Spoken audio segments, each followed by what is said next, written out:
I don't think that shot on iPhone is a thing of the past, but I am going to explain a problem that I have with the current methods of improving your iPhone footage. So I have the wonderful privilege of being able to try out all these different products from different companies. We have shift cam lenses, we have Sandmark lenses, we have moment lenses, and I've been able to try out their filters, their lenses, and all these different attachments for the iPhone. Here's the only problem. None of them are compatible with each other. I have here 3 different cases, and if you were to get any of the lenses from any of these compatible cases, they would not be compatible with each other. So for example, the moment lenses have what's called a bayonet mount. So you twist it on and then it stays in place. Really easy, you just throw it in here, twist it on, it stays in place, then you have your moment lens for your phone. Alternatively, most other companies end up using a screw mount. So Sandmark has this one, it screws on pretty easily, but then Shift Cam also has a screw on, but the screw on for Shift Cam is much smaller than Sandmark. I mean, I'll pull it up. This is the diameter of how big the Sandmark screw on is, and this is the Shift Cam one.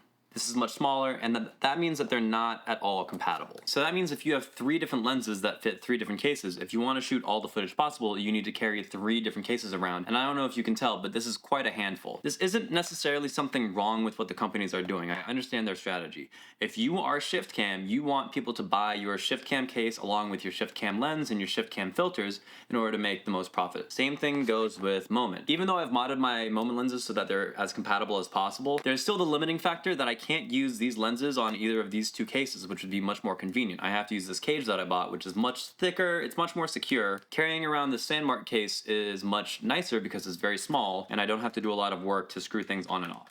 So where does that leave us? Well, we have some small solutions, like you can definitely take a clip and then attach it to one of these lenses, and then you have like a clip-on solution. Okay, is it broken?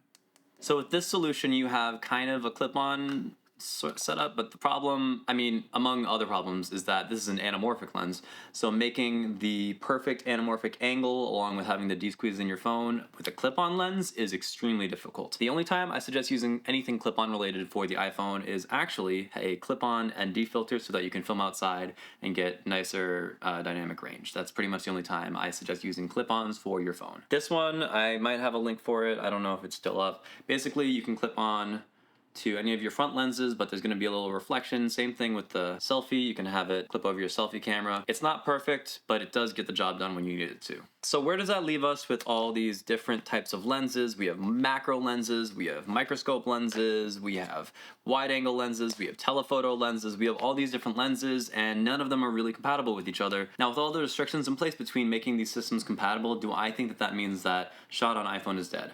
I think it's actually the opposite. I think now that we have all these options and clip-on filters appear to be the best way to go, it means that the accessory market for aftermarket lenses is actually diminishing, and your normal phone lenses are getting to the point where they're going to look good enough, and with enough color or framing and just being in the right place at the right time, you're going to be able to capture some magical moments on your phone. I think all of this stuff kind of distracts you from the actual process of making the moment happen. I did shoot some of my best things prior to owning a mirrorless camera on my moment lenses. It was great to be able to have a different perspective on my phone, but my phone had a telephoto and a wide angle lens built into it, and I just wasn't using them correctly. I wasn't thinking like that. I was thinking, ooh, how can I use these toys in order to get the shot I want, when in reality, I could still get that same shot. I would just have to do a little bit more work. I don't think that any of this is really going anywhere. I don't think that this is a mess. I don't think that these accessories are bad in any way. I think that they enhance a lot of things that you can do, especially this really cool microscope lens. This microscope lens might be the coolest lens that I have for iPhone. Outside of very fringe cases like this, like, you're not going to be making an entire movie on a microscope for the most part. So I think we're in a really great place right now for people to learn the basics of lighting and framing and composition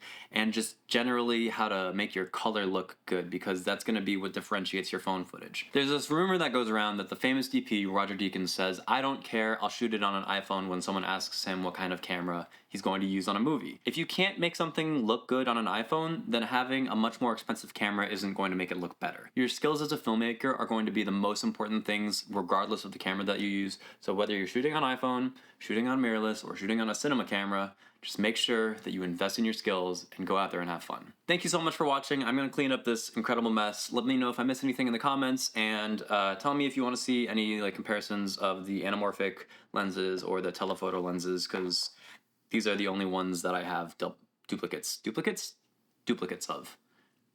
Thank you so much for watching, and I'll catch you in the next one. Peace.